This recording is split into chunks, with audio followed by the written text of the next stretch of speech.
Good morning, everybody. Thank you for joining us for a great show today. Here's what you have to look forward to on GoJo and Golic. Jason Fitz going to join the program to talk about Devonte Adams requesting a trade.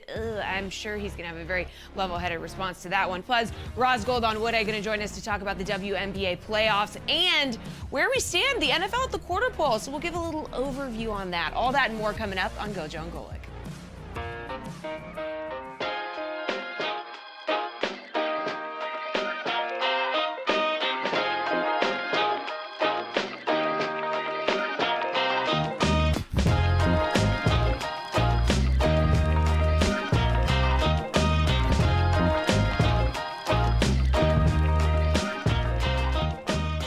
What's up, everybody? Welcome to GoJo and Golic. Mike Golic Jr., Mike Golic Sr., and Jesse Cofield. We are presented by Campbell's Chunky Soup that eats like a meal, and we got a great show coming up for you today. As Jesse mentioned, Ros, Fitzy, both going to stop by as there's a lot going on. WNBA playoff action kept rolling along last night. We got our first bit of weekday playoff baseball as the wild card round got going there, and Dad felt a little bit like what you get out of the first weekend of March Madness, where it's just game after game and you can just park, forget your feelings, forget your cares.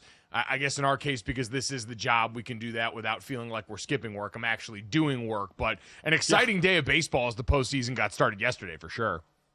Yeah, you're right. It was like the first day of the NCAA tournament. You just have baseball after baseball after baseball watching on the short series of these wild card series. It's fun to do. You get it before it starts to space out, much like the NBA playoffs. Baseball not as bad in spacing it out, but enjoy the mass baseball now.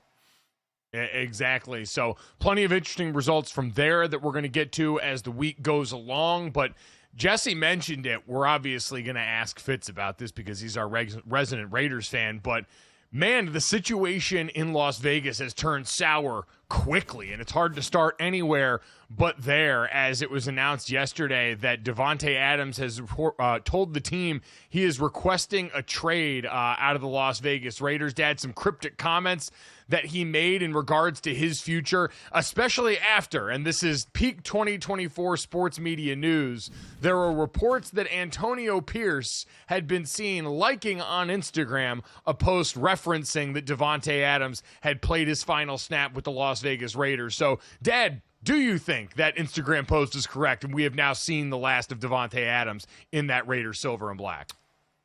Oh, I definitely do. I think he is done. He missed the first game in a while with a hamstring injury. Antonio Pierce is kind of drawing a line in the sand with certain players, it seems, that are making business decisions, and I think he believes Devonte Adams is one of them.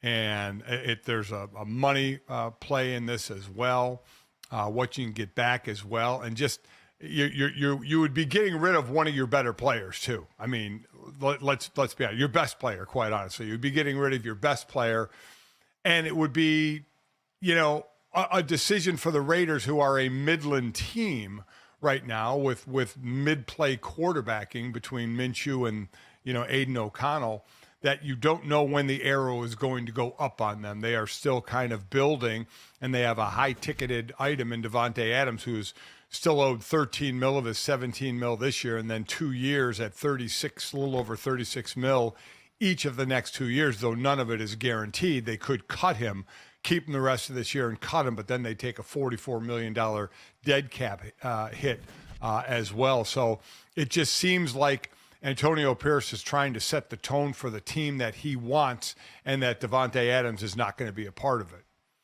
Well, and you can understand why Devonte Adams doesn't want to be a part of it, because what he was sold and what he bought are two very different things. Remember, he came over here to play with his friend, right? His college buddy, Derek Carr, and they were going to come out here and have a great time, and then he's gone. Everything changed very quickly, and what you've got now is, to your point, a team that's in transition, a team that we looked at and said, quarterback of the future is not on your roster. And you know who that's not good for? A 32-year-old wide receiver who's trying to maximize his remaining years. Yeah, and he was on that Netflix series Receivers, and he was heard saying was getting hit during the season, and was heard on the sideline saying, "I got to get the F out of here. I'm going to get effing killed, getting hit so much." And Antonio Pierce was asked about it, and he's like, "Hey, it is what it is. You can't erase things that you hear." So it just seems like the relationship. Well, it doesn't seem like there is a relationship, and that Antonio Pierce, right or wrong, is looking to move on from the best player on their team. But a player who is going to be, 31 in December, so a player who is aging. We talk about receivers and we talk about running backs when they get over 30 years old. Devontae's still an excellent receiver in this league in the right situation, and it just doesn't seem the Raiders is the right situation. What do you make of the response from Antonio Pierce on this front? Because while he hasn't come out and explicitly said much, we have a little bit of passive-aggressive, what appears to be passive-aggressive sound from his Monday press conference, where he references a bunch of players by name and Devonte only by number. You can listen to this and read into it for yourselves. What are the plans with Max and Devonte at practice this week, and is Michael Mayer back in the building? But Max and 17 all depends on where they're at health-wise. As of right now, status quo, and Mike is still dealing with personal. So now, I don't know, we can ask Fitz if he refers to him as 17 all the time in press conferences or not, but either way, Dad, it's been since Antonio Pierce took over, we've seen the emotion of a former player and a linebacker on display for this team, and there's been part of it that's been really well received, especially by Max Crosby, who's the leader and face of this team. But how do you view the way he's handling this instance with their other star player, and how this might reflect going forward as other players consider the Raiders under Antonio Pierce? Well, there's nuances of head coaches talking at pressers and trying to deliver their message in a way that maybe isn't as cut and dry as Antonio Pierce, and talking around things but still getting the message across. Antonio Pierce isn't at that level, and I don't know if he'll ever be at that level. As you mentioned, former player, former linebacker. Linebackers usually running the defense, vocal guys. And Antonio Pierce is saying exactly what he feels. Guys making business decisions will make business decisions. He said what he said. It is what it is. You can't erase that.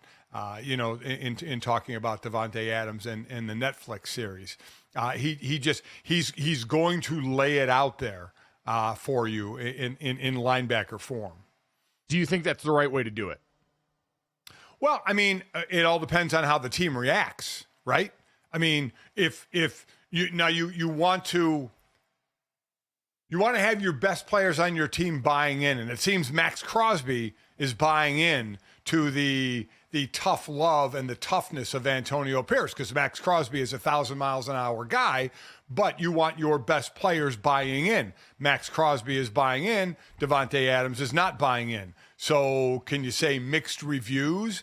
I don't know if Antonio Pierce will change. Maybe the more years he is a head coach, the more years he learns the diplomatic way to answer questions. I don't know. I don't know that of Antonio. But I know you need your best players to buy in. If your best players buy in, it has a trickle-down effect. And also, if you're winning, it can buy in. And right now they're not winning. And they don't really have a quarterback to hang their hat on. But as I said, Max Crosby is buying in, and Max Crosby is obviously unbelievably well respected, not only on the team, but around the league. So players can see that Max is buying in and they buy in. But on the other side, again, Devonte isn't. And there's a head banging there, and Devonte Adams is going to be gone. Yeah, this is an all politics or local situation. We don't know what's going on inside that locker room, so we can only see so much. But in general, I don't think it's good business to be coming out here and seeming to be as so publicly at odds with a star player as you've had here with Antonio Pierce and Devonte Adams so far. It's something that we look league-wide, and it almost never seems to work out if your goal is to keep that player around. But if your goal is to clearly, like this has happened now, put the for sale signs up in the front lawn for Devonte Adams and show people you're ready to get him out of here to recoup some of that money, to maybe begin a true rebuild on offense where, listen, I mean, outside of him, you're talking about the tight end room and as your weapons on offense to meaningfully cook with. So it would certainly be a hard reset on that side of the ball. And I do wonder, even from that standpoint, Dad, a guy like Max Crosby, part of this was he didn't want to be, doesn't want to be around for a rebuild, I'd imagine here. So what's that going to look like for a guy that gives as much to the game as he does there? So I just think that it's one of those things that we don't see as often at this level work out as well. But Antonio Pierce and the Las Vegas Raiders certainly seem to be attempting that tact. Well, I mean, we talk about sometimes what a player says and what a coach says is you're bringing more attention to that subject to continue to get asked about it, right? When you make a comment like players are making business decisions, we'll make business decisions. Well, that's going to keep getting talked about, right? And asked about. Now the reporters are trying to figure out which players and asking questions. And the questions will keep coming. That's why some coaches try and be more diplomatic in their answers, so it isn't followed up with more questions. They try and put it to the side, and while still getting their point across, but not have the focus then be on that topic. But you can't help but the focus be on this topic, as Devonte and Max are the two best players on the team, and there's a definite divide between the head coach and the best player on offense. So that is going to be talked about. And yeah, I don't think Devonte Adams will be back. He's got the hammy, which can be short-term or long-term, depending on the injury and depending on the situation. The writing's on the wall here. No one seems to want to be here between the head coach and the players, right. So I'd imagine they're going to find a way to get this done. And this is a guy that's still going to have demand around the league. So let's talk about that portion of things, Dad. There's obviously now on the other side of this got to be two to tango, and thankfully Devonte Adams still on his best day and with a quarterback who, and this is no disrespect to what they've got there in Gardner Minshew, but with a high-level quarterback, this could still be a guy that's an incredibly productive piece of an offense. So when you saw this actually hit the timeline for the first time, Dad, was there a team that right away you said should be picking up the phone and you believe would be both a good fit for Devonte Adams, but also a team need as well? Well, I mean, you think of Kansas City right away, losing Rashee Rice, who had been the overwhelming favorite target of Patrick Mahomes early in the season, and he's gone for the season. But you have to think that would be a short-term issue, right? I mean, wherever Devonte Adams goes, he's going to have to restructure his deal because nobody's pulling a $35 million cap hit on a wide receiver, even though Justin Jefferson is up there, but he's way younger and the best receiver in the league. So he would have to restructure his deal. And remember, none of it's guaranteed. So Devonte would probably look for guarantees in the deal. But you look at Kansas City, but you don't think it would be a long-term. You look at the Jets. where they have Garrett Wilson, they have Mike Williams, and they have Alan Lazard. Another one of Aaron Rodgers' old throwing mates in Green Bay. So they say, well, that's a stacked room, but there would be room for Devonte Adams. And you would think the Jets have gone all in. So why not go more all in, right? I mean, you have basically 2 years, this year and maybe another year with Aaron Rodgers. And the goal is to get to the Super Bowl, win the Super Bowl. If not, it's a failed experiment. So it's a matter of how much you give up to get that. If you give it up and you don't get it, how much in the hole are you? But I obviously they are a team that would have a need. Pittsburgh Steelers, right? I mean, they're shy of big time receivers. They have obviously Pickens and Freiermuth at tight end, but they could use a stud receiver as well. And they're sitting right at the top.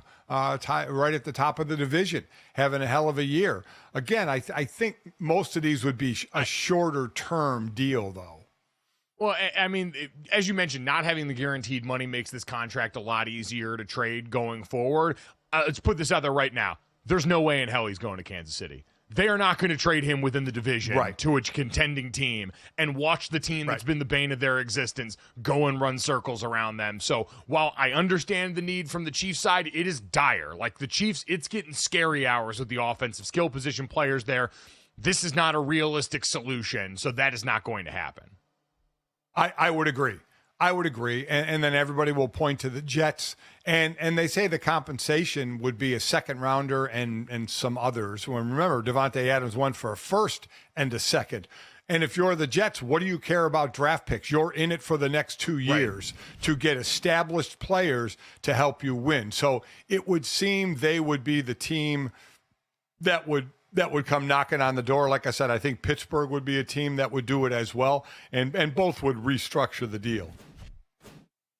The interesting part of this is always, hey, how much are you willing to do for other teams on your side of football in the AFC, trading them to the Jets, a contender in the same conference as you, trading them to the Pittsburgh Steelers, a team that's right now a division leader in the same conference as you. I do think, Dad, the team that I hope and pray tries to move this weight as quickly as possible would be the Baltimore Ravens. That's still a team. Zay Flowers is an incredibly talented receiver with a very specific skill set, but having a true X receiver that can go out and do the things that Devonte Adams could do would be another incredible layer for an offense of a team that's real close to, a couple of shoe sizes away from being a much better record than they sit now at 2-2, and knows the standard for them is, hey, we got to get this done for the postseason right now while we're in this window where our quarterback is playing football like the best quarterback in the league, going back to last year when he won the MVP. So I think they're in that range. I think the Buffalo Bills also in this range. I know you drafted a guy in Keon Coleman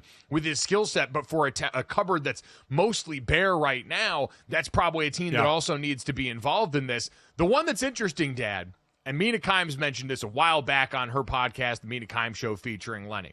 The Washington Commanders. If you're the Raiders, they're not a team that you believe right now is some sort of existential Super Bowl threat. They're probably still a bit down the road, and they're in the opposite side of football, but that's a team where outside of Terry McLaurin, we don't have another name brand weapon that we necessarily associate with in that receiver room. And so if you're Washington and you paired that with him for the next couple of years, that could be something that satisfies both sides enough to make this happen in a way that would be a little bit different than feeding him to a contender that you know is going to immediately go back in your face. The only thing is if Devonte Adams says, I want to go to a contending team and I'm not going to report to a non-contending team. And then that team, like a Washington, if he were to say that about Washington wouldn't trade for him because if he's not going to report. Now, certainly it's a risk on Devonte Adams' part to do to try and massage where he ends up going. And I'm sure he would want to go to a contender, being close at times in Green Bay to try and get that championship and get that ring. That's the one power the player has if he's in a good enough position to say, you trade me there to that team that's going to trade for him, I'm not going to report. Hey, man, all I'm saying is right now, the Washington Commanders are your NFC East leaders. So I should rephrase myself. Currently contenders, and as we said the other day, contenders in this year's version of the NFC East, what they would get beyond that with a defense that's still hemorrhaging as badly as this one is remains to be seen, but that is still a team right now that is gone well past their skis to start the season thanks to an exciting young quarterback. And man, if you're Devonte Adams at this point, that's as important as anything. We know Aaron Rodgers is his boy and there's all that connective tissue there, and that's probably going to be what happens, right? They're going to feed him to a Jets team that I still think ultimately vibes are just off enough there, and that's still a team that needs enough to come together fast to where this probably wouldn't net them the Super Bowl they're looking for, and that's probably the likely outcome, but a boy can dream about anything else. At GoJo and Golic on Twitter is where you can let us know which team do you think Devonte Adams calls home next, because very clearly becoming not the Las Vegas Raiders. We'll talk to Jason Fitz about that coming off the top of the next hour. But coming up next, we can't call it the quarter poll anymore because math, but coming up next, we're still going to do the quarter poll superlatives for the NFL season here on GoJo and Golic.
Welcome back to GoJo and Golic. Jesse Cofield, Mike Golic Jr. and Mike Golic Sr. It's the quarter poll in the NFL, kind of. Like GoJo said before the last break, the math doesn't really math, but we're going to do some superlatives anyway for the first 4 weeks of the season. Let's start where we normally do, with the handsome, pretty people. Why not? Who is the best looking through week 4, fellas? Yeah, Dan, I thought this was interesting. So I went and looked and used EPA per play, expected points average added, as kind of the metric of choice to look at the top performers in the NFL so far. And there were 3 teams I saw that were top 10 in EPA per play on both offense and defense: the New Orleans Saints, the San Francisco 49ers, and the Minnesota Vikings. And to me, that led me home to where probably I was going to wind up anyway, Dad. The Vikings have been the belle of the ball so far. this season. I'm not sure if they're the best team in the NFL long term, but right now they are the team that looks the best both offensively and defensively. A lot of that is led by the fact that defensively they've been at or near the top of one of the best defensive units in all of football. Brian Flores has a super weapon over there, but Sam Darnold and that offense coordinated by Kevin O'Connell have gone out and done enough. We know the Justin Jefferson of it all as well, and so that's a team I'm pretty comfortable saying where they sit right now too, because you look at New Orleans, injury really ravaged that team, especially in the interior of an offensive line. That was, I think, the selling point for that team offensively. And for the 49ers, they have some defensive things they still need to work out in some critical situations, most specifically third down defense, that I would hold back a little bit from putting them up top over this Minnesota team that is one of the two remaining unbeatens in the league. Yeah, I would definitely lean toward Minnesota. They have the tied for the highest point differential at 57. They're tied with New Orleans, but I don't see New Orleans holding that. We're talking about the injuries that you just mentioned with New Orleans. Minnesota is doing it both offensively and defensively, leading in sacks. Two of their three top sackers, by the way, are from they got picked up in free agency. Grenard came from Houston, Van Ginkel came from Miami, so those pickups are paying off. And offensively, Sam Darnold's had a resurgence. I agree, they're getting it done on both sides of the ball, because I would say another really good-looking team that we really didn't expect this out of Minnesota. We didn't expect 3-1 Washington either. But Washington has issues on the defensive side. They're giving up points. They're scoring points, but they're giving up points. And that side of the table needs to be fixed somewhat, however much you can fix it with the players that you have. I would put Baltimore in that. They started off 0-2, but then won their next two. The last one against Buffalo, who is the highest scoring team in the NFL, and the week before against Dallas, who they were smoking, but then let Dallas back in the game. You know, you look at the 4-game sample, but I look at maybe the last two where they won 2 in a row and they really smoked a Buffalo Bills team. So I think they're on the rise. The Detroit Lions, I think they had the one slip up this year. But I still I'm going to still like them. They're my pick for the Super Bowl, so I have to stay with them. But to mark a team, a team at the top would have to be the Minnesota Vikings, both by play as best play and one of the biggest surprises. Yeah, and I know the question for all of us, and we've beaten it into the ground at this point of the show, so I won't belabor it too much, but it is, can Sam Darnold maintain this standard over the long course of a season? Can he go and be another Geno Smith-like success story of a guy who was lost and then found again in the right circumstance and the right home in Minnesota? So I think we all agree they have been the story of the NFL through the early portion of the season. Jesse, let's move on and keep handing out hardware. What do we got here? Yeah, so MVP is a QB award now. We all know that. All quarterbacks near the tops. Mahomes, Allen, the favorites right now. But let's open it up a little bit here. So which player's been the most important or impactful to a team's success?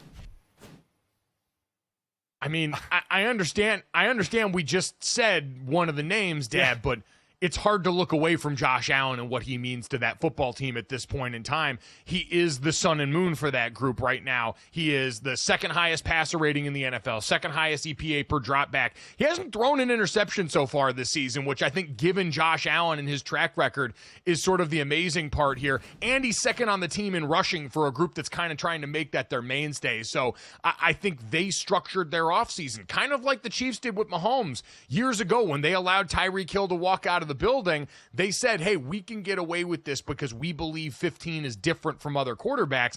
Now you fast forward to this last offseason, and Stephon Diggs now calls Houston home. Buffalo was willing and able to do that for the same reason.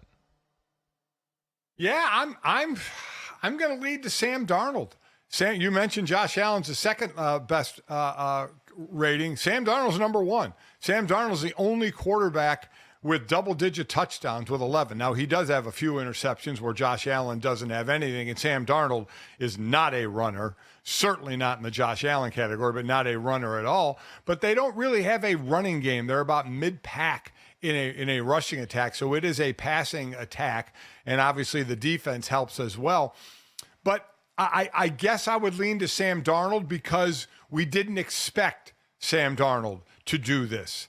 You know, Sam is on multiple teams as a high draft pick, kind of a reclamation project, who is, again, leading in touchdowns and leading in quarterback rating. Josh Allen, we expected to be up near the top. So I'm going to give Sam Darnold the kind of the tip here, give him the advantage here over Josh Allen because wasn't expected to be that guy, and Josh Allen was. Yeah, and I can understand the sort of dark horse factor in this, but if we're still talking about overall impact, I do think the impact of Justin Jefferson being out there on the field and his gravity, the impact of Kevin O'Connell as a play caller, like quite honestly, the fact that we have gone this long and not said Patrick Mahomes' name, again, yeah. I get it's unfun. Like to Jesse's point, him and Josh Allen have been at the front of the MVP conversation for a while. But there's nothing around him right now, and they're still undefeated. Like, what they're going to do, we talked about them relative to Devonte Adams because of the Rashee Rice injury, who had been basically their entire receiving offense outside of 35-year-old, soon-to-be 35-year-old Travis Kelce, remains to be seen. Isaiah Pacheco now means that they have to build that backfield together in the aggregate.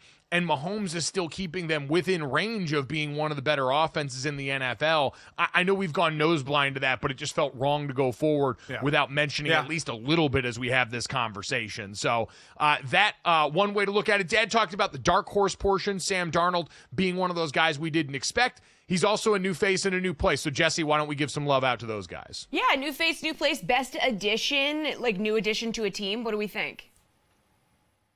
Dad, would you go Darnold here?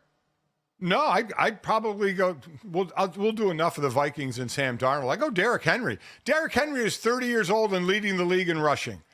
I mean, enough said, right? They say when you hit 30, you start to go backward as a running back. And as I mentioned, for the last 5 years, he's had the most touches of any running back in the league. He just keeps on keeping on in an offense that fits him perfectly with a running quarterback in Lamar Jackson and a rushing team. So I think he has been, part of me would lean to Saquon Barkley, but that team has some issues. But Saquon, outside of that one drop on the third down that would have iced the game for him, he is. I think he's third in the league in rushing. So I think those were a couple of pickups for a position that has been so undervalued in the league. And these two guys, especially Derrick Henry, are really helping their new teams. Yeah, with Derrick Henry, I think it's interesting to look at that Ravens offense in general. It was the number one rush offense in the NFL last year, so it's kind of hard to parse through what parts of this belong to Derrick Henry, but they're averaging 6.3 yards per carry as an offense, first in the NFL. They've got 25 runs of 10 or more yards, which is also first in the NFL, and that's the thunder and lightning combination of Lamar Jackson and Derrick Henry that are both among the league's best at that. And so I think you're absolutely right, Dad. You can still, when you lay eyes on this, see the difference that he makes because of his physicality as a runner, and accounting for the fact that they've got new offensive linemen in key spots that they've had to jumble around going into this season and since they've gotten going in regular season games. But I did want to give some love. You said the name, Saquon Barkley. What he's done in a situation now in Philly where A.J. Brown's been down for a couple weeks. You had Devonte Adams out this last week. The offensive line has had not only a new starter in the middle, but also had to deal with new starters on the right side as you've had injuries to some of your mainstays like Lane Johnson.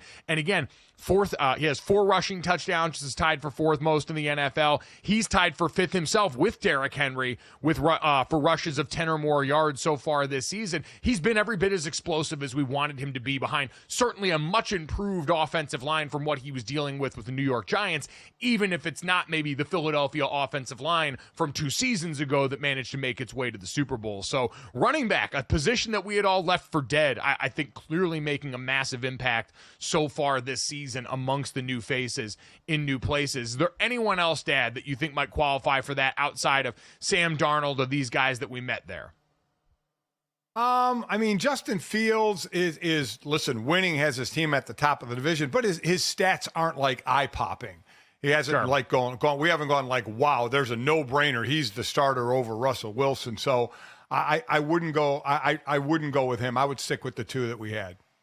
Okay, well, with Justin Fields in mind, Jesse, let's go and look a little bit at the team level here at some teams at the head of their division right now. Yeah, so which division leader do you think is most likely to not be the division leader at the end of the season?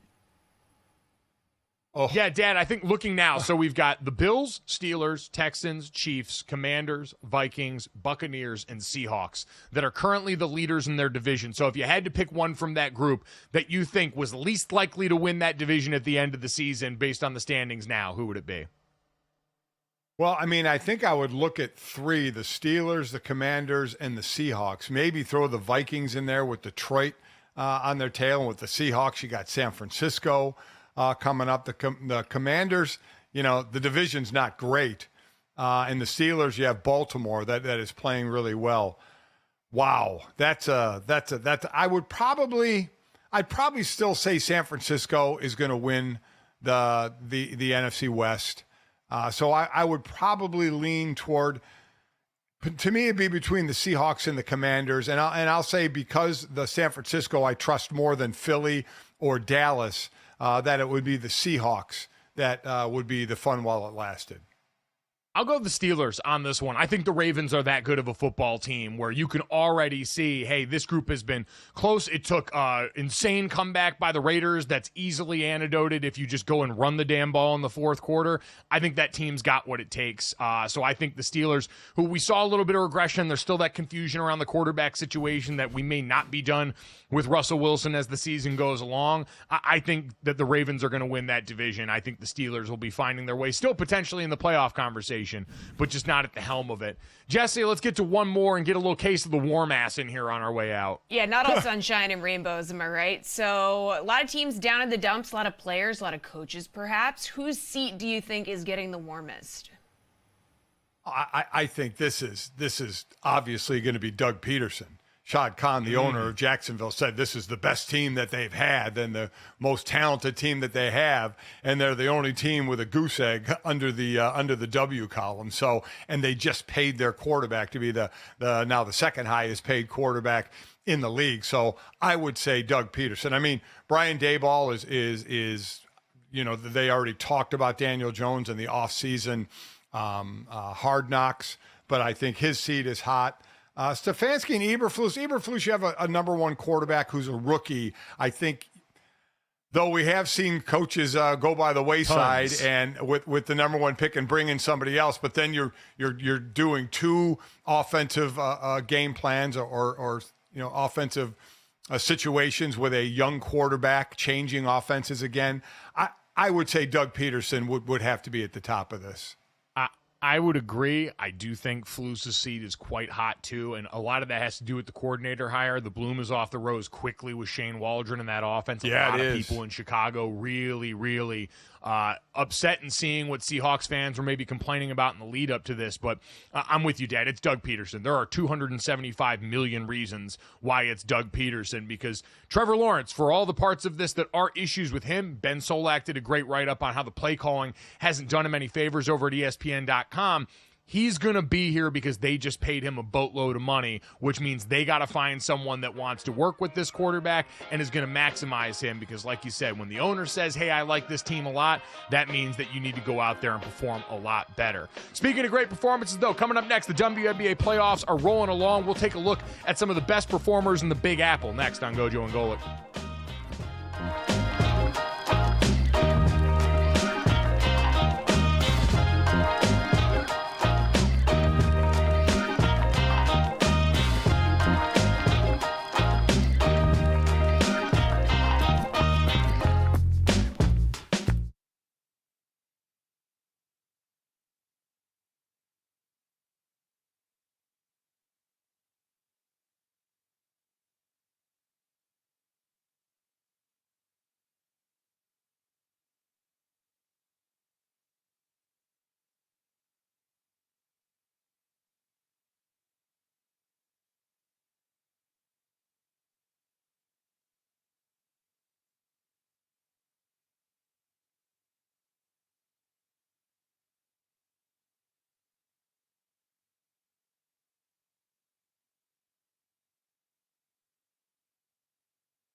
right, welcome back to GoJo and Golic. Mike Golic Jr., Mike Golic Sr., Jesse Cofield. And we are near sports equinox territory right now. We've got plenty of regular season action in the NFL. NBA camps are getting ready to get started. The NHL as well around the corner. But we got postseason in Major League Baseball and postseason in the WNBA going on right now. The semifinals are red hot. And so for more on that, we're delighted to bring in our friend and former teammate, Ros Gold-Onwude, who is a WNBA analyst, one of the voices of the New York Liberty. And Ros, with that in mind, I mean, it's got to be all sunshine and rainbows in Liberty land right now, I'd imagine. It's very exciting. And also, hi, guys. Great to be on with you. Nice to see you again. First of all, the WNBA playoffs are really exciting. The semifinals have been delivering. We had 2 great game 2s yesterday, but the one at Barclays between the Liberty and the Aces was a heavyweight fight. You know, it was a close matchup, star-studded. I mean, every celebrity that could be in New York pulled up. It was so thrilling. But the Liberty pulled it out. They are just so deep in talent of superstars and star players. They're also deep in role players. And they've honestly been preparing for this moment, like emotionally and mentally, since the devastating pain of losing in the finals at home in Game 4 to the Aces last year. This is like a year's worth of like therapy, you know, showing itself, manifesting itself on the court.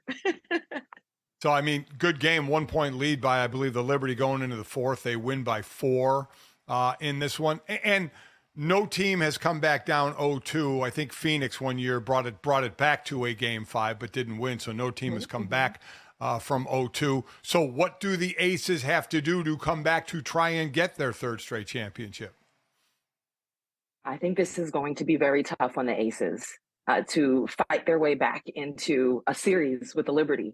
One, there's the emotional aspect of this. The Liberty are locked in, you know, in fact, so much so I actually wonder if they do pull this off, close it out against the Aces, do they have a letdown should they advance to the finals? Because, you know, they've spent most of their offseason, their season preparing, retooling their roster, gaining chemistry to match the talent they had last year, but they were all new to each other. This year, this team's been like vocal about, hey, we take walks in the park, we go to dinners, we do karaoke, we started a book club, we had a birthday party for Stewie, Ellie the elephant was there. They're like, they've done everything they could to be ready for this moment, and they've shown that they had.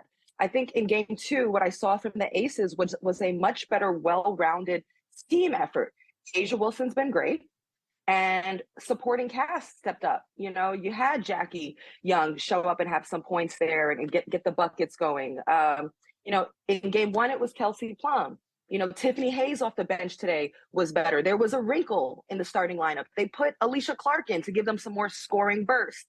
I saw a lot of fight. There were slips of defense, though, against the Liberty, and Becky Hammond was going crazy. I mean, so the points in the paint were 44 to 24. Like, the Liberty were just so dominant, having their way, attacking the basket, especially players like Sabrina Ionescu.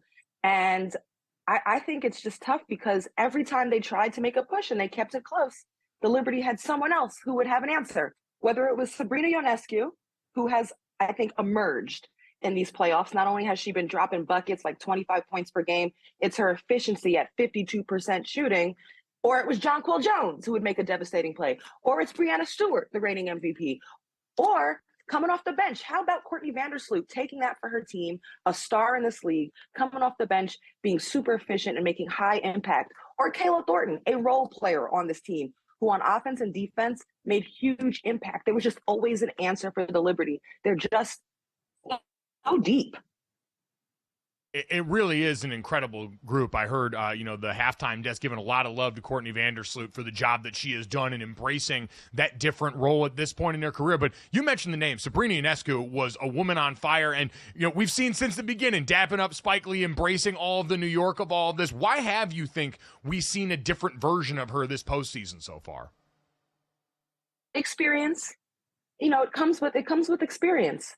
I was the New York Liberty color commentator and one of the team's analysts this season, so had a chance to really stay close with the team, speak with Sabrina Ionescu, and she was very frank with me. She admitted that, you know, last season that was her first time playing in a semifinal, her first time playing in a final. She used the words to describe it as she felt like a deer in headlights. And so now she feels much more poised, more confident. Those were her words. And it's clear that she's showing she's more prepared on the court.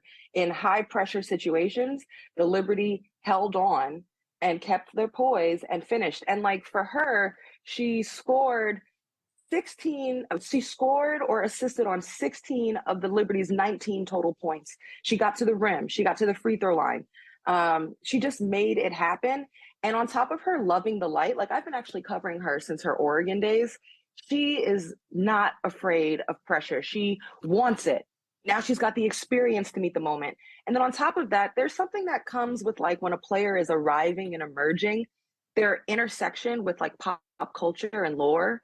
And I definitely think she's like had that moment with Spike Lee, New York City superfan royalty, wearing her jersey on the sidelines, dapping her up. You know, that whole sideline, the team is post-game in the locker room singing New York with freaking Alicia Keys. I mean, there's just such a transcendence happening right now. And if they finish this series out, Sabrina has gone from like very nice player into that level of like superstar. I'm willing to say it. I think she's arriving right now. So again, with the Aces, they had the slow start. You could attribute that to Chelsea Gray's foot injury before the Olympics, but it's not like they took off after the Olympics either. They were always they hadn't been playing like the two-time defending champs with the two-time player of the year. So is it more the Aces not being what they are, or that the Liberty have just grown to be now the best team in the WNBA? I think it's both. I think the Liberty got a lot better. They improved a ton. The core group was back, but the issue was, hey, they had talent but no chemistry. They answered that this season. They also answered, they retooled the roster and the bench, and they got a lot better there. They got bigger. Their Leonie Phoebish, is a rookie. She's 6'4". She's on their wing. Kayla Thornton. These are all players who are Niara Sabali, Kennedy Burke. These are all role players who have a lot in common in that they're big.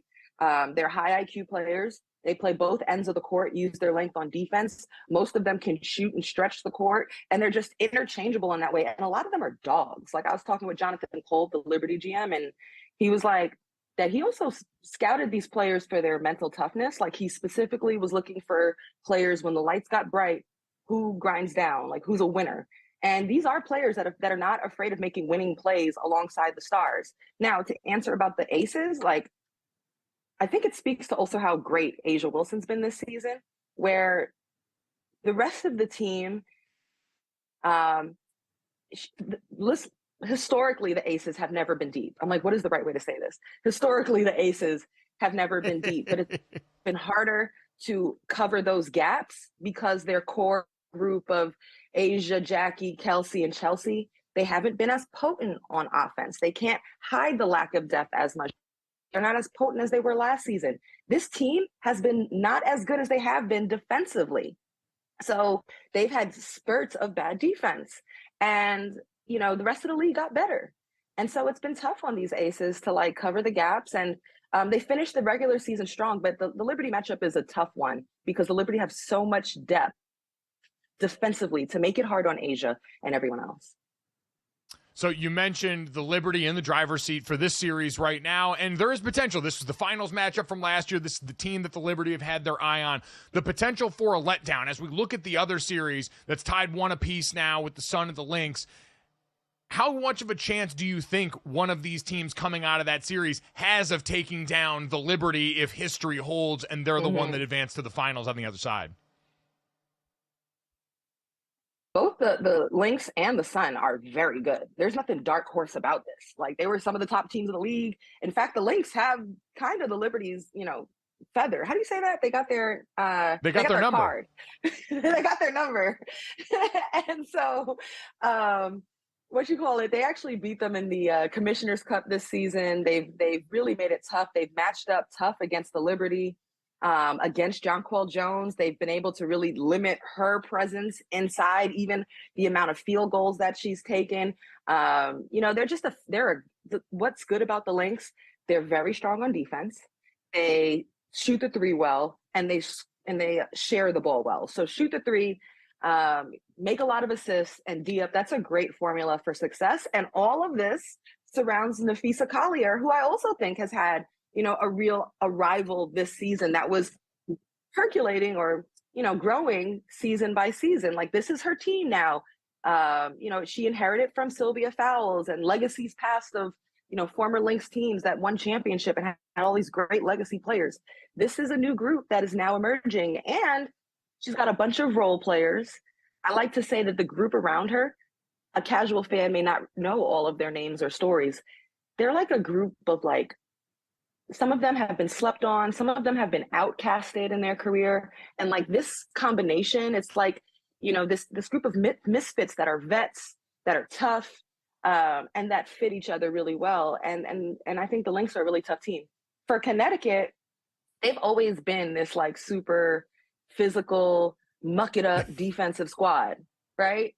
You always know what you're going to get from them in the playoffs. I think the difference that could help them get over the hump, because they go deep, but they haven't been able to win the chip, is that they have had an influx of offense. At the trade deadline, they get Marina Mabry, who also matches their chirpy, chippy, physical, kind of intensity. She's that kind of player, and she can shoot it. She's not afraid to shoot it. And she's been averaging 20 points per game in these playoffs. She's been an absolute bucket and has helped their offense. And Dejanay Carrington has made a big jump this season too, as she's the league's most improved player. And I think all of that growth offensively, to add on to what DeWanna Bonner brings, and certainly Alyssa Thomas, who's their engine, could help them get over the hump. So both of these teams would be a tough matchup for the Liberty. I think the Lynx over the course of this season have proven to be harder for the Liberty. And certainly at the end of the season, the Liberty had the best record, but many people were saying they felt the Lynx were actually the best team in the league. And the Lynx just had to match the Sun aggressiveness, right? I mean, this has turned into a chippy series, hasn't it? Oh my God, it's so physical out there. I mean, just straight up checks out there, But the Lynx are no punks. So they've been, for people who are new, they might be oh, the Lynx, what are they about? They've been good all season. They've been one of the top offenses and defenses all season. Most people know that the Connecticut Sun are going to be physical and they're going to thug you out there. They're going to try to poke you, so you got to make sure that you come and bring it. And I think in game one, it was the Connecticut Sun who snuffed out what the Lynx wanted to do offensively. You saw it in the last play of the game. The Lynx couldn't even get off the shot they wanted to even have a shot at trying to win the game. They've absolutely taken out Nafisa Collier, who was averaging 40 points per game in the first round. And, look, she's found other ways to be productive because she's an incredible basketball player. But she really struggled last night from the field. And it's absolutely the defense led by Alyssa Thomas and the Connecticut Sun. But in game two, I actually had this as a key for the Lynx. Are you going to swing back? Are you going to match that physical intensity and defensive tenacity that Connecticut came at you with? And they absolutely did. And it was a team win. And they made it really tough on Connecticut, who shot poor percentages from the field and from three. I have it written down somewhere. But the tone setter for physicality and defense was the Lynx in game two. And the team stepped up to support Nafisa Collier, who didn't have her best shooting night. So it was a great team win for Minnesota. I know all this physicality came to a head. I've had my former Notre Dame ballers out there fighting against each other. Marina Mabry and Kayla McBride both going at it at one point. I'm like, guys, please, let's all get along. For the love of God, don't make me choose from two of my favorite former Notre Dame Fighting Irish stars. So it's been that kind of playoff run, though. It is all the chips down right now. 4 great teams left in the dance, and we're excited to see how it shakes out. Roz, you're the best. We appreciate you giving us some time. Great catching up with your friend. Hopefully we'll get a chance to do it again soon. All right, so nice to see y'all.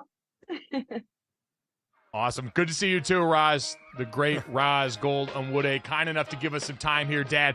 And it was true. I was sitting there like, no, I'm going to lose them both last night. As Marina comes down, throws a little bow, Kayla gets right in her face after. I'm like, oh, we all still play for the same team at heart. Let's chill.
Here at DraftKings throughout the year, we partner with several organizations as part of our DK Serves program. This October, Cancer Awareness Month, we partnered once again with a Hall of Famer.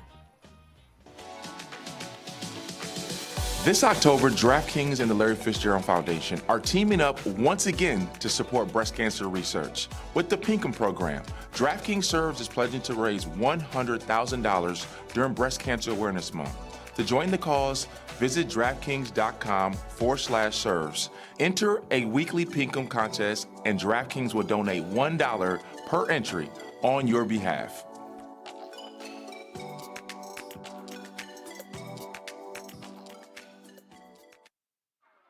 All right, well, from one of the best wide receivers in the game to another, and from one Fitz to another, Jason Fitz going to join the program to talk about the Raiders drama next.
It's like a bat signal goes out. If there is Raiders news or consternation, that means there's one person we need to talk to around here at GoJo and Golic. His name is Jason Fitz. You guys can check him out over at Yahoo Sports, host of the Yahoo Sports College Football Power Hour, covering both college and the NFL, among many sports there, and also on Fox Sports Radio on the weekends. And Fitzy, I'm curious, you and I actually haven't talked about this much in the last day or so as this news has broken offline. So how have you been dealing with this news that Devonte Adams is now requested for a trade to get out of your beloved Raiders? So, I'll go back to Mike. Remember, back in Vegas at the NFL draft, Max Crosby and I got tattoos together for ESPN segments we did.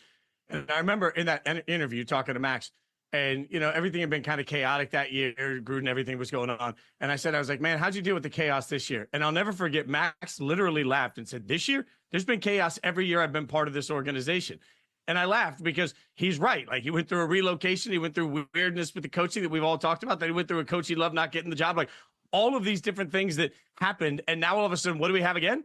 weirdness. Like at some point, if you're Mark Davis, you got to look around and you got to say, man, that there's a culture issue with this team that no matter what city we're in, no matter where we play, no matter what happens, weird follows it. And that leadership comes from the top down. Like at some point, you got to find a calming presence that's going to figure out how to make this organization run like actual adults are in the building. And, you know, to see Devonte go up on Adams and say that he hasn't heard from Antonio Pierce, to me is guys, that's just a level of stupid I can't wrap my head around. Like, I'm not saying Antonio Pierce is a stupid man. I'm saying that's a stupid decision. When you're a coach and your stars and rumors and you've got some sort of footage, you've got some sort of like of a tweet out there, you call the player. It is simple to pick up the phone and call one of your biggest superstars to even everything out. When you don't do that, man, that's squarely yet again at the feet of Antonio Pierce. So what have you thought of Antonio Pierce? And not only to Devonte Adams, but the players are making business decisions, so we're making business decisions. He is a head-on coach, whether it's on the field or in front of a microphone. So Charles Robinson said on Inside Coverage on Yahoo Sports with me the other day that sometimes former players become coaches and they forget that now they have to think in long blocks instead of short blocks. And when you're a player, you're thinking about this 1 week, so you can react to things with this 1 week. I think Antonio Pierce is still in that mindset. I don't think he's sitting here understanding short-term, long-term repercussions to every single thing that happens. A player can like a tweet and be like, hey, we'll just knock it out, get it out of the way. We'll be fine. We can go in the week after. The coach has to worry about everything. A player can make a comment at the mic and it will get glossed over. A coach can't do the same. So I think that Antonio Pierce still has to show a massive jump in maturity as a coach to show that he understands the actual full job in front of him. He brought in all of these consultants. They talk about it on every broadcast. There's like 30 coaches on this team, and many of them have been head coaches. He needs to start leaning on some of those people before he opens his mouth and before he likes tweets, because obviously he is losing himself in the moments that a head coach can't lose himself in. And I think some of this, too, like we know he came from the college level prior to this, and a lot of these moves feel like moves you can make in college when the power dynamic is much more in your favor, when you're the one that's going to be there, not in a league that's as predicated on star players performing as the one that he currently coaches in right now. So I'm with you. I think there's going to need to be some change in the approach if he wants to stick around long term. It's endearing when you're the guy that takes over as the interim head coach and you rally this team around emotionally, and we got the cigars in locker rooms and everything like that. But now that you do have to have that long-term view, Antonio Pierce's adjustment to that's going to be really interesting. Fitz, Devonte Adams adjusting to a new team. Talk to me here. We talked about some of the potential landing spots, seeing them laid out. I know Bill Barnwell just did a great look at a bunch of them on ESPN.com. I think the highest ceiling would probably be a matchup with the Baltimore Ravens. I think the most likely outcome is a reunion with Aaron Rodgers and the Jets. Who do you think has the best chance of landing Devonte Adams and actually making something of it? So I'm gonna think totally logically here for a second, because I've reached out to everybody I can. Nobody in the organization will say anything, and all the national people I've talked to, you know, off the record on the side, have all said sort of the same thing. Guys, I want to stress this.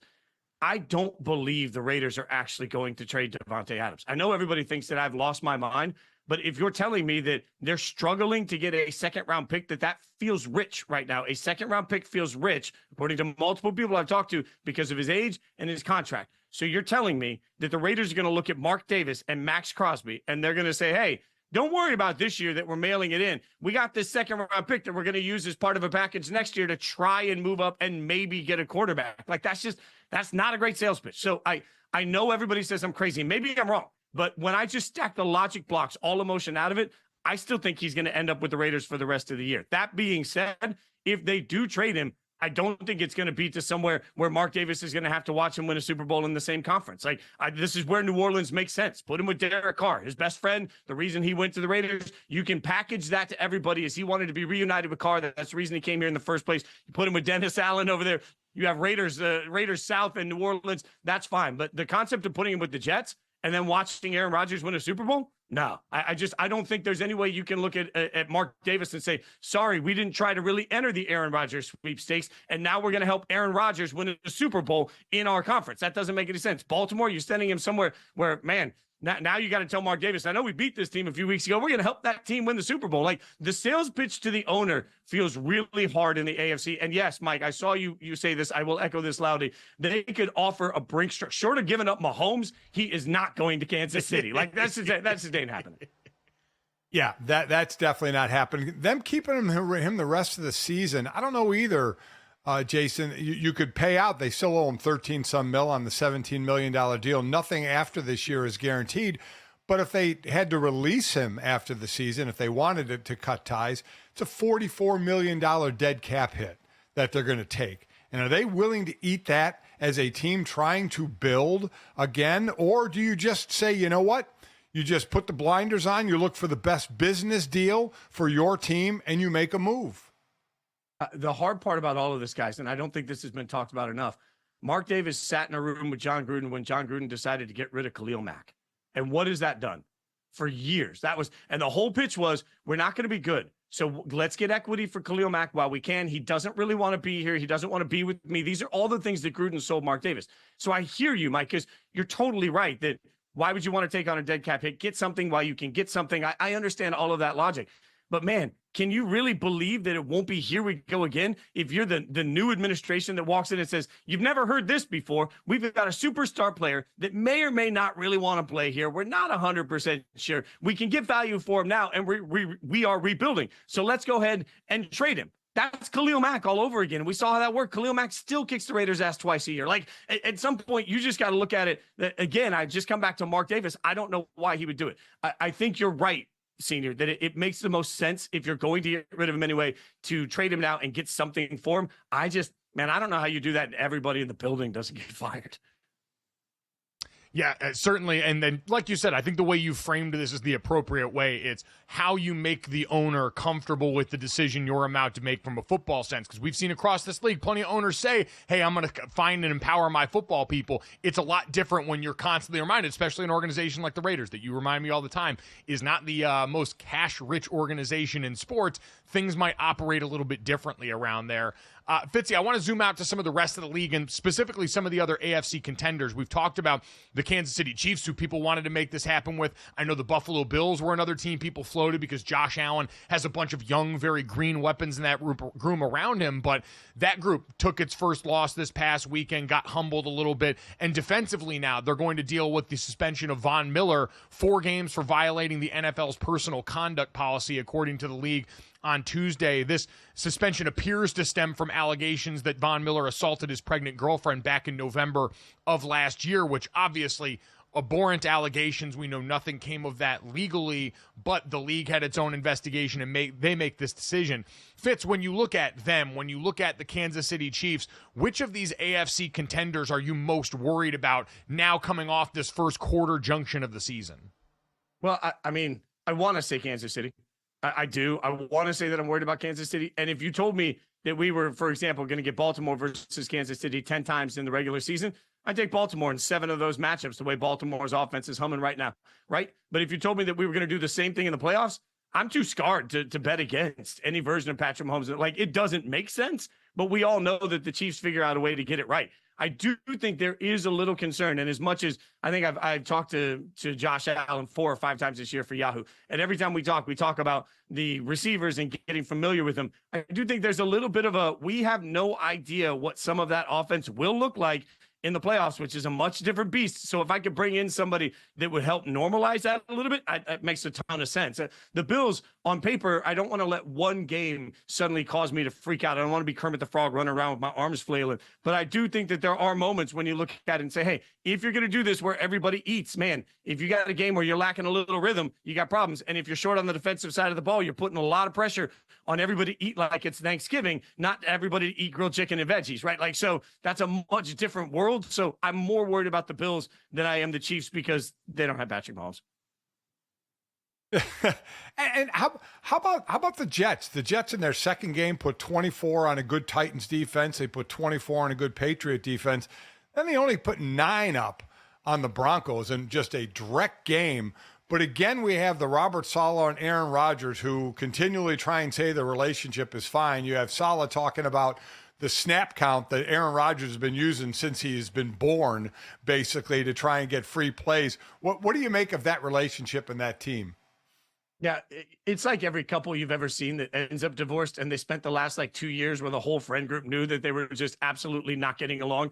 Like they pretend that we can't see the glare at the dinner table. Like that's what it feels like at this point. I get that they're both saying all of the right things, which is cute. But again, the biggest reason I've been out on the Jets this year, number one, when you have a 4,372-year-old quarterback coming off an Achilles, I don't care if you're talking about the Falcons or the Jets, I'm a little bit cautious. But then the other part of it is the next time the Jets organization handles wild chaos beautifully in the media will be the first time the Jets organization has handled wild chaos. And every single loss for them is going to bring more of this. The fact that people flock to see what the world is saying every time Aaron Rodgers loses a game has to be exhausting. And by the way, not for nothing, I know it was rain. That's fine. They looked pathetic against a pathetic football team. The Broncos are not good, and the Jets looked absolutely out of whack the entire game. And I kept thinking, no, this is just one of those games where defense won. No, that was one of those games where offense lost on both sides of the ball. Guys were not in good positions to make plays. Balls were everywhere throughout the course of that game. It felt ugly on both sides of the ball for both teams, and that's fine if you're taking on a really good play. You have an ugly game against the Ravens. Okay, you had an ugly game against the Ravens. You had an ugly game against the Broncos. That doesn't make it. You lost a game where the quarterback had 1 yard passing in the first half. Like, what are you doing at this point? So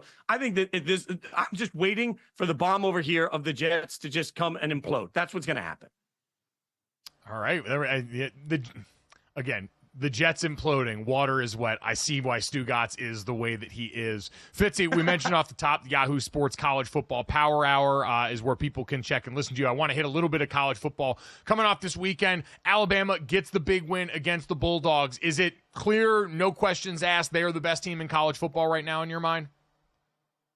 I don't think it's like I think Texas deserves a lot of respect, but the two things that I keep saying to people, and you know this, Mike, from when we've covered the committee every week rebuilds from scratch, right? So the fact that Texas was number one last week doesn't matter. We just saw the biggest win of the entire season over the best team. So like quality win just happened. And the other thing for all the Georgia fans that keep screaming in my mentions, well, look at the second half. Look at the second half. The game control metric will show that Georgia was in control for 3/4 of that football game. So I think it was a really valuable win. And Jalen Milroe, by the way, looks lighter.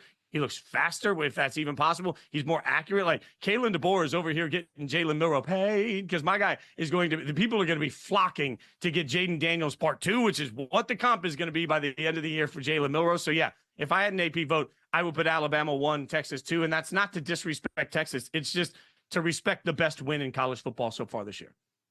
Yeah, I think Texas, too, a different conversation when Quinn Ewers is back out there. Arch has been great, but I still think Quinn Ewers affords them a different level here and now. Fitz, you got 30 seconds. Team in college football you are most intrigued by going into the rest of the season. I mean, that's UNLV, right? Like highest ranked group of 5. Come on, let me be a homer for a second. Like all that NIL nonsense. And what happened? They went out and they kicked the snot out of Fresno State, right? And now all of a sudden they got one big game left. Boise State. If they beat Boise State, UNLV they're going to be in the college football playoff in a year where they got a coach the committee respects. They got an offensive coordinator the committee respects. They are putting together big wins. Come on, UNLV, getting that homer love in. Malik Williams, man, went out there and was a player with as big a spotlight on him as any in the country and balled the hell out against that Fresno State squad. Fitzy, we appreciate it. Go take your homerism somewhere else. We'll talk to you later, buddy. Never. Coming up next, did he perform well enough to get into this Heisman conversation? Because we got a crowded room that could be heading to New York this season.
Welcome back to GoJo and Golic. Jesse Cofield, Mike Golic Jr. and Mike Golic Sr. Fellas, after the Georgia-Alabama game, it is time to reset our Heisman rankings. Okay, odds jump for Jalen Milroe after his big game, but now the floor is kind of open here for a non-QB. Travis Hunter up to plus 700. Ashton Jeanty right there at plus 1,000 after a 250-yard game with 4 touchdowns. So what do we think, guys? How do we feel about Heisman odds right now? Who do you think should be the favorite? Could we see a non-QB come up here and take it? What do we think? I think that's the cool part, Jesse, is the answer is yes. Even if Jalen Milroe coming off that Georgia game, Dad, should absolutely be the favorite. Like what he did in that field, affecting the game both with his arm and with his leg, the way that he and Kalen DeBoer have already seemed to gel and get the best out of each other, I think absolutely deserves that. The same way Alabama should be number one because they've got the best win so far this season, I think Jalen Milroe should be at the front of the pile for guys that we talk about for this award. He's building on what we saw last year, and I do think some of that inertia matters. But the fact that we've got a two-way player like Travis Hunter involved in the conversation this way, the fact that Ashton Jeanty, not only a running back, but a running back from the group of 5 in this day and age of college football to make the splash that he has made. Again, I've pointed out I'm a voter for this award. I feel very fortunate, and I enjoy doing that. But your criticisms are well served that this is an award that seems to have largely catered to quarterbacks for quite some time now. And so I think the fact that we have a legitimate chance that we get a non-quarterback, forget, at the very least, chances to win the award, but we have a chance that multiple non-quarterbacks could and should be invited to New York if they keep up the pace that they're on right now. You're absolutely right. I mean, between Jeanty leading the nation in rushing with over, almost 850 yards, leading the nation in rushing touchdowns with 13. Travis Hunter, I mean, from a reception standpoint, he's tied for 3rd in touchdowns, tied for 3rd in receptions, 5th in receiving yards. And by the way, plays on defense as well. And as he said, who else is playing 130 plays in a game? And he's right. Nobody is. But we know it's a high-ranked, usually quarterback-led team that Jeanty and Hunter are fighting. They're fighting it. So Boise State being in the group of 5, and Travis Hunter on a Colorado team where the expectations are, they're exceeding expectations, but we saw that early in the year last year, and then they kind of fell flat. Where will they end up this year? But I agree with you. There are definitely 2 non-quarterbacks who, if they keep going, and I don't see any reason why they shouldn't keep going, should be in New York and should have a legitimate chance at taking home the hardware. I think Travis Hunter, we've talked about him since the beginning of the season. Like, as long as he's healthy, he's capable of doing things that the rest of these guys just aren't. We've seen, and it's no disrespect to Ashton Jeanty, we've seen great running backs before. It's no disrespect to Jalen Milroe. We've seen plenty of quarterbacks win this award. What he's doing, having played almost 100 snaps on offense and defense, having touchdowns and interceptions in the same game, grossly exceeding his numbers already, Dad, are starting to from last year. Remember, he only played 9 games last year because of injury. He's already got more receiving touchdowns in 5 games this year than he did in 9 games last year. He's averaging 112 receiving yards a game in this one, and he's already got 2 interceptions and 3 pass breakups as opposed to 3 and 5 in 9 games last year. So even by the pace that we saw last season that was undone because of the injury in that Colorado State game, the guy's been balling. And, oh, by the way, the team has actually improved a bunch. Now, offensively, there are times where it still devolves into, hey, Shador's got to just find a way to get Travis the ball. But defensively, personnel-wise, that group has improved a lot and been led by him. They get a ranked Kansas State team coming up here in a couple of weekends. And then they still have Arizona. They've got ranked Utah late in the season, which, depending on how much Cam Rising we see, could be a big, important game. We always talk about Heisman moment. Jalen Milroe had his this weekend early in the season. But being able to stamp quality production late in the year with marquee wins, a lot of the Big 12 schedule that I think will resonate with people for Colorado is backloaded for them. And so he's got a really good opportunity laid out in front of him right now as he sits the second favorite. You can still get plus money on him at this point, even though he's the second favorite for the Heisman. And again, it's just so unique. It's easier for him to stand out. Yeah, I think Jeanty has a harder task, right? He could lead the nation in rushing. Obviously, a running back does that every year, but he's doing it for a group of 5 team, not for a power 4 team. So that's going to end up hurting him, where Travis Hunter is playing against power 4 basically every week. And while this is where the test will be. While Colorado may not win these games, and a lot of that is put on a quarterback, which I think is unfair. Wins and losses are put on a quarterback. They're not put on a wide receiver and a DB. If he still balls out, if he still has pass breakups and interceptions and leads stays in the top 5 in the country in receptions and TDs and receiving yards, that's getting it done even though a team is losing, where it's not put on a wide receiver. He's still statting out, to use a term that's not ever used. He's statting out. That boy's statting out this weekend. Damn.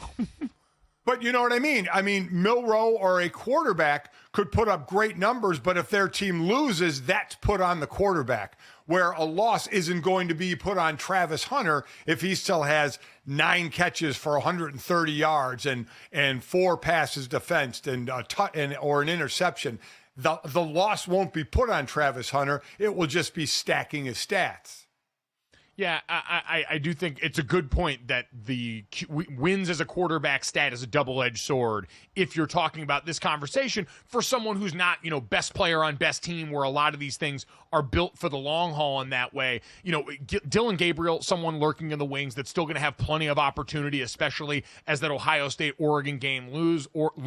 Oregon gets them at home. Dylan Gabriel, I believe, still leading the NCAA in completion percentage for that offense. Nico Iamaleava in Tennessee, what he brings to the table at some point, I'm going to pronounce that name with confidence this year. And quite honestly, Dad, listen, Quinn Ewers is someone still lurking in the background in my mind if he can get back healthy enough for enough games over the course of this season. But I do want to go back to Ashton Jeanty, because I do think this is a unique case where we talk about Heisman moments late, but the foundation he's laid early this season, Dad, is going to really serve him well, because you look at the way that he has gone and operated this season and the production he's had against Power 4 teams that they can point back to. Oregon's one of the best teams in college football right now. He had 192 yards and 3 touchdowns against those guys. Washington State's a Power 4 team, 259 yards and 4 touchdowns in that game. They're going to get Oregon State at the end of the season because of that scheduling agreement with the Mountain West. And so he's going to have opportunities, and he's already come out of the gate so strong, and I think kind of dispelled some of that, well, we feel like it's a different level of football. We're so Power 4 centric at the top of the sport right now. He's gone up against some of the best that you've had, and he chewed them up and spit them out like he does everyone else. So I think that we've seen his game is pretty agnostic in terms of competition. And so again, wear and tear might be the only thing you worry about because of the sheer volume of work that he's getting. But this Boise State team is going to be kind of like Fitz's UNLV squad. They're going to be one of the teams in contention for the college football playoff spot, especially if they beat that UNLV team in that matchup. And so that spotlight on him, Dad, we talk about the effect of the 12-team playoff. That can be it right there. If all of a sudden Ashton Jeanty is not only the nation's leading rusher, but he's doing it on a team that's a legitimate playoff contender because of the structure this year, I do think that banner changes some of this conversation. Oh, I agree, but they would need to be the group of 5 representative.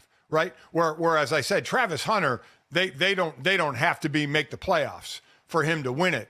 I just think Jeanty's in a tougher position than Hunter as far as the non-quarterbacks. And speaking, then going to quarterbacks, Jackson Dart's odds have dropped considerably. Is at plus 500 now at plus 1,600, all because of a loss. That's where I say it gets put on a quarterback. He leads the nation in passing yards. He's in the top 10 in passing touchdowns. His completion percentage is 77%, I believe. I mean, he's a hell of a quarterback. I mean, but they lost the game to Kentucky, so that's counted against him because he didn't lead them to a victory, yet he's still statistically one of the best quarterbacks in the country. Yet his odds basically cratered. Well, which, I mean, is great if you are someone that believes that Ole Miss and what happened to them against Kentucky, which unfortunately I'm not sure I do, because the Kentucky blueprint on defense is Georgia, who Ole Miss gets to play in a few weeks' time and who I think is well-positioned because of the style of defense they play, the depth that they have, to be a similar problem to Ole Miss in the way that Kentucky was. And so, but, Dad, you bring up a good point. If you are someone that is gambling on this or looking that way, it is a great opportunity if you believe one of your quarterbacks takes an early season loss where, again, this is the college football playoff influence on a lot of this. An early season loss like the one for Georgia. If you were a Carson Beck person before, who's now odds at plus 3,000 for this, who was a guy before the season, Mel Kiper Jr. and others had their top quarterback. If you believe Georgia's going to rebound, and a lot like 2023, Carson Beck's best football is going to be in the back half of the season, this is a great opportunity to get him at a much better number going down the stretch, because the gambling odds, yes, Dad, are going to fluctuate wildly, but we generally know the group of teams that are going to be at or near the top of the sport. And I don't think there's any reason to count out Georgia completely based on what we saw. Now, part of that second half comeback was, hey, when you're playing with turbo mashed down on the control the entire time and you're going for every fourth down, the math on a lot of stuff changes, and that can be difficult to keep up for, especially for an Alabama secondary that had like 3 true freshmen playing meaningful time in that group. You can understand why the back half of that game went the way it did. But Carson Beck's a guy who's done it at a high level, so he's just one example in that group. Garrett Nussmeier and LSU continues to put up big-time numbers. Drew Aller, if Penn State actually can get over the hump and beat a couple of the better teams in the Big Ten that have eluded them the last couple of seasons, those are the ones I think to keep an eye on, because all our conversation here illustrates is this is a lot more wide open than it has been in previous years. At least it feels that way in the early going. Yeah, I agree. I definitely agree. It is more wide open. And as I said, it's going to come down to quarterback wins, where I think Travis Hunter can have an advantage of his team doesn't have to win for him to keep having great stats and have the uniqueness that nobody else has in this field of playing over 100 plays every single game. So the durability is a question, right? He got knocked out on that sideline hit last year and missed some time. So when you're obviously when you're on the field more plays, there's more opportunity for you to get hurt. But if he stays healthy, I think he has a great shot at winning the Heisman just because of the uniqueness of his play. Yeah, it's a really fun race this year. So for people that maybe are a little bit disillusioned by the award, I think this is a year that can give us something that feels a little bit more like what we had. And this award is something, again, I still feel tremendously honored to be a part of, but I do think this year and the variety of candidates we have make it really interesting. Speaking of interesting, Dad, a couple of housekeeping notes yesterday as God, I hate talking about realignment during the season because we've got actual sports going on, but we did have big moves made the other day. Gonzaga and the Pac-12 making it official now for basketball. That team we know in the West Coast Conference has been a dominant force for a while under Mark Few, and so this was something that we had heard rumblings about, but officially goes into it the other day. UTEP will be joining the Mountain West. Scotty Walden's bunch making the jump over. They've already played a bunch of Mountain West teams. You get that Texas footprint, which is important to a lot of people. And Texas State was also in the mix for the Mountain West. Those talks stall, and they stick in the Sun Belt. So a lot of movement, Dad. What do you make of Gonzaga to the Pac-12, especially in the basketball world? We know the value that they've brought for so long. I mean, that's obviously the move. It's the basketball world. The Pac-12 has been known for basketball for years, obviously, until it disbanded. So I like that move for Gonzaga. I like the UTEP move. I mean, the Mountain West went from 12 teams to just getting completely raided. UTEP gives them 7 full-time members now, and they need 8 to be acknowledged by the NCAA as a conference. So they're still looking for partners. Yep, they've found a way, and I think I was talking to someone about that the other day, because there are FCS schools like North Dakota State and South Dakota State where fan bases are crying out for somebody to do this because they believe they're ready for the next level. They want to see their teams make that jump and take that challenge at the next level. But we know the Texas factors, all these things, and I just think willing dance partners that are easy to go and set and forget right now are at a premium, because while all this continues to change, I think the one thing that a lot of these conferences are looking for is stability in numbers, strength in numbers that comes so that you look a little bit less poachable to a league like the Pac-12 that's trying to revive itself at this point in time. So The ever-changing world of college sports doesn't stop spinning. Thankfully, we get back to games sooner than later. Coming up next, though, we'll play a game with the 2-2 NFL squads and try and find out who we're buying and who we're selling heading into the next quarter of the season.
Welcome back to GoJo and Golic. So earlier in the show, we did superlatives and, talked about through week 4 how teams are looking. And you hear a lot of the time that after 4 weeks, teams should really be rounding into form, right? Well, a lot of teams are sitting at 2-2.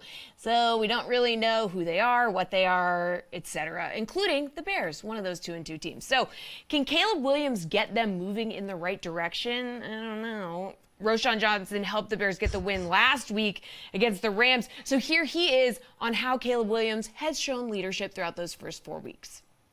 Yeah, how has the progression been, not only for Caleb, but for young players, including yourself, on that roster? How's the progression been, especially with a new offensive coordinator?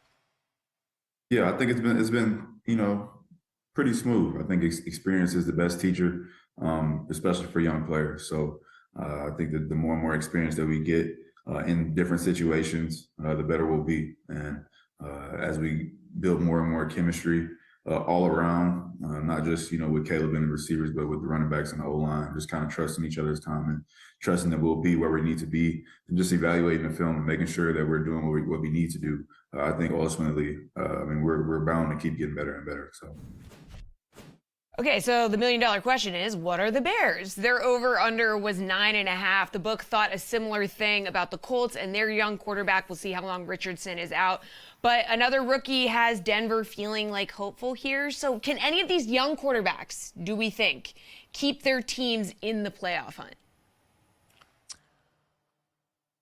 No, I think is the answer for me on this one. And to be clear, this is what I thought of the Bears before the season. Is I thought they were going to be a team that was much improved because of all the weapons, but still had some questions enough about the core of this team that I said they would probably fall short of being a playoff team, also in part because of the strength of the division. Now, I didn't anticipate that also meaning the Vikings would be the story of the first quarter of the season. I won't act that clairvoyant, but Dad, I think that Chicago team has a chance to still be right in that range of a team that's just on the outside looking in of playoff contention, provided we keep seeing the kind of progress from Caleb Williams that I think is very possible.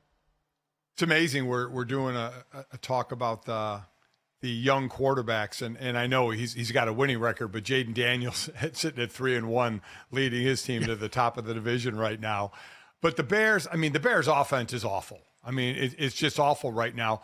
But what will keep them in games is their defense. But with the way Minnesota and Detroit's playing, I'm with you. I don't think Bears, Colts, or Broncos, any of those teams is going to be in the hunt.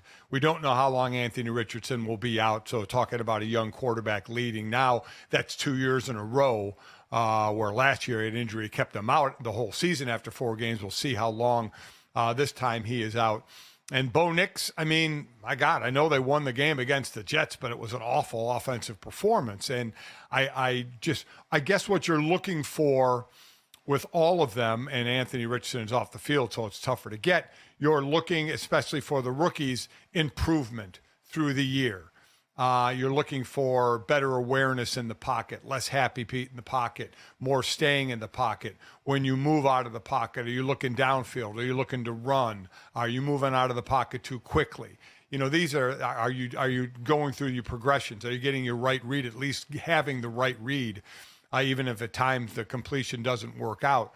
Those are the things you're looking for. And I agree, of the teams, it was looked at as the Bears were in the best position because of the weapons put around Caleb Williams, because of the defense, though the offensive line has certainly been a lower point for them. And the Bears have not lived up, and Caleb at this point, and it's not fair to say, oh, you know, he's going to be this great quarterback again, because we saw C.J. Stroud put up incredible numbers last year. Who was the quarterback this year? Jaden Daniels has an incredible completion percentage, but isn't throwing for a ton of yards or a ton of touchdowns, but he is leading his team without a defense to the top of their division right now. So that's obviously a feather in his cap. Yeah, Jaden's looked like the better quarterback so far. And I will say the Washington offensive line has held up better than I expected. That's a group that's been much improved. Yes. And that's been the biggest difference for Caleb and for what we saw with CJ last year. CJ, they couldn't run the ball very well, but he was protected last season in a way that Caleb so far has not been. He is the most pressured quarterback in football so far, and that's not a good recipe for anybody, especially in an offense that people believe is limited creativity-wise in terms of what they offer. Part of that is cracked foundation, makes it hard to build a fun house. Colts, I think Anthony Richardson now, unfortunately, injury is too much a part of the story for me to really have any sort of good feeling about that team going forward.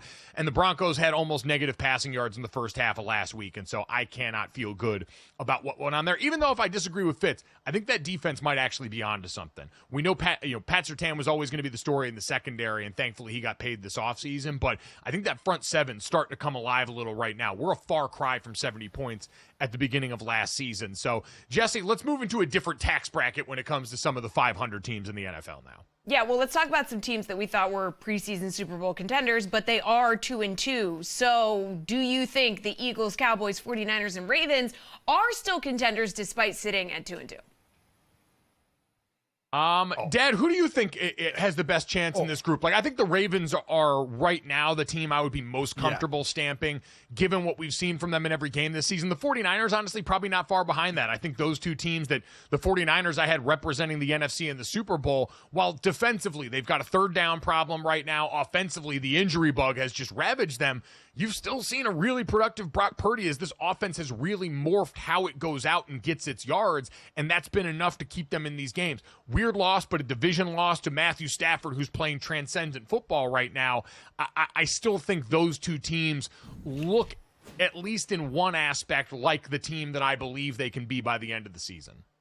Oh, I definitely believe in Baltimore and San Francisco, without question. I definitely think they will win their divisions and get where they want to go in the playoffs. We'll see. We'll see how far they can go. Eagles, I'm losing faith in. Cowboys, I had thought they would take I've been saying since the preseason, I thought they'd take a step back. Now you're looking at DeMarcus Lawrence out on the line with a foot, and Micah Parsons in probably going to miss his first game in a long time. The dude, and I kind of was interested in what he said, where he said he was kind of humbled because he always felt he could play. Felt, as most players, you don't have to be a great player to think you're invincible and you're not going to get hurt. And he's going to get hurt. He may miss this game against Pittsburgh, something he is not used to doing. So it's an offense that hasn't been putting up a lot of points, and the defense is going to lose two of its main stars, and they haven't been playing great on the defensive side of the ball. So and for Philly, I mean, you look at the fact that they put up 16 points against Tampa Bay. Even though they beat the Saints, they only put up 15 points, 21 in a loss to the Falcons. The offense is not really hitting on all cylinders. A.J. Brown could have a lot to do with that. Him being out, because Saquon Barkley is certainly, again, outside of that drop on third down, which would have given them the win against the Falcons. He has been money for them, but there's been a little inconsistency with that Eagles team. Yeah, to say the least. The only thing you can point to stock up kind of at this point would be the defensive line play. Some of those guys in the interior, especially Jalen Carter, starting to come alive. But I do think part of that was also matchup. You had a banged up interior of that Saints offensive line that really might be giving us a little bit of a false sense of hope in just how good that unit's been. But I think Nick Sirianni, too, is a guy we talked about coaches on the hot seat. I think we need to start mentioning his name a little bit more, the way that this season's gone and just how disconnected and disjointed that team has looked at a couple of different junctures there. Last one, quick here, Dad, answer from you. The best of the rest with these other teams. Who is the team sitting in this group? Jets, Raiders, Chargers, Falcons, Saints, and Packers you would most plant your flag in going forward? Wow. The Jets probably have the best defense of all of them, but I would probably, because of the division, may lean to the Falcons or the Saints. Not the Raiders, not the Chargers. Packers, and not with the way Minnesota and Detroit's playing. I'm going Packers on this one. The fact that they were able to tread water the way they did when Jordan Love was injured, and he comes back and survives that outing with the Vikings. Yes, Minnesota gets the win, but I think Green Bay ultimately can feel good about the fact that their team managed to go out there and cobble together quality play with Malik Willis as their quarterback, and now they get their star back for the rest of the season, God willing. Coming up next, we'll finish the show the way we always do. This, that, and the third here on GoJo and Golic.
All right, guys, time to finish off the show the way we always do. This, that, the third, 3 quick stories to send you to the rest of the day.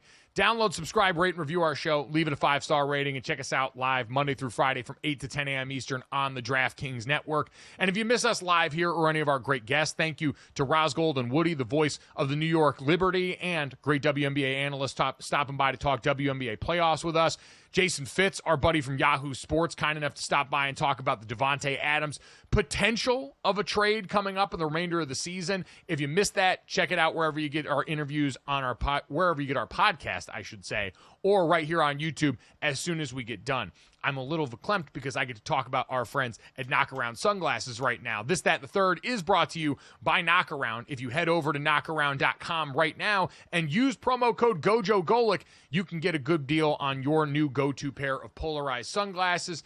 Jesse, as always, is a Pit Viper gal, dad, enjoying Shark Week, even though we are far removed from that. I have the U.S. national soccer team sunglasses here. They have great shades for all occasions, over 25 different frame styles, plenty of different sports, Major League Baseball for the postseason push right now, the NFL, NBA, NHL, it's all there, knockaround.com. The promo code is GoJo Golic. Look cool like dad, who they honestly look like beads. It almost looks like you've got pearls around the rims of those sunglasses in a very 80s look for you.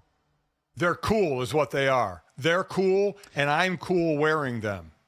Oh, yeah. Jessie looks like she's either in like a EDM music video or on an episode of Sprockets from Saturday Night Live. Now is the time on Sprockets when we dance. Let's go. And there she goes. Or she's like a perfect. She's like a PI, like a private investigator. I think I'm like PIs wear pit vipers. I think that I'm the villain in an 80s movie and I just like skied down the mountain or something, but to each their own. Yes. Yeah. Oh.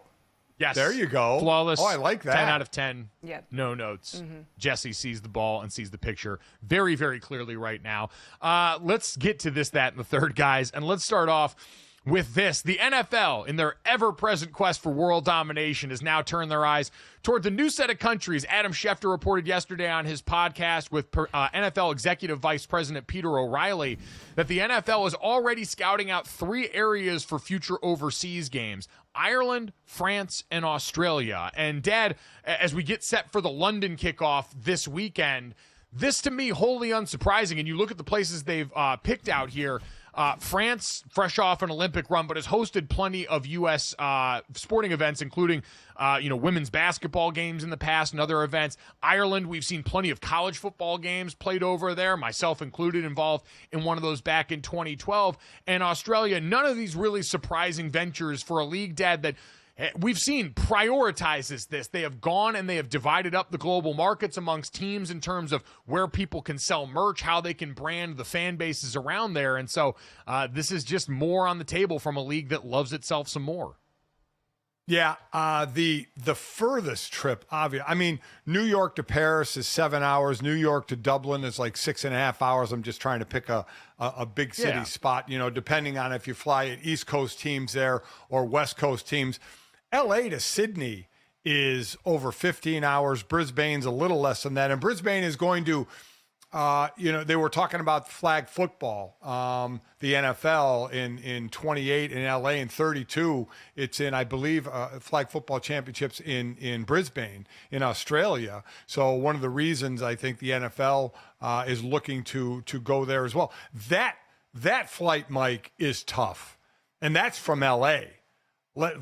And unless you have to go a West Coast team to Australia. Even a West Coast team is a monster flight. So you start taking a Midwest team or, God forbid, an East Coast team to Australia, you're talking about crazy travel.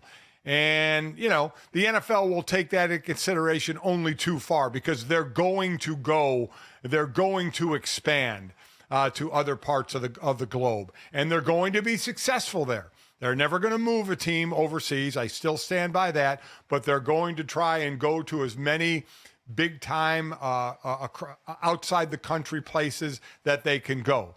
And Dublin, as you mentioned, colleges have gone there, including yourself and your brother have played there. Paris for the Olympics. But Australia is the one. Australia is just such a long haul.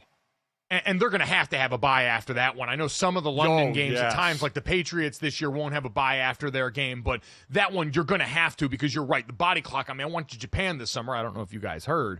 And coming back from that, you're wrecked for the first 3 or 4 days. And that's me doing this job where I am asked to do nothing physically able. Their job to go out there and use their bodies after that would be nightmarish. So, yeah, in a lot of ways, incredibly challenging. But again, the NFL doesn't actually care about the players' bodies in response to this. They want to sell more T-shirts to more fans, and so that's why this is going to continue to happen. Jesse, let's get to that in a very wholesome video game moment for some other athletes. Yeah, our close personal friend LeBron James, friend of the program, sent us this video. Maybe it was a group chat or something. I can't really remember.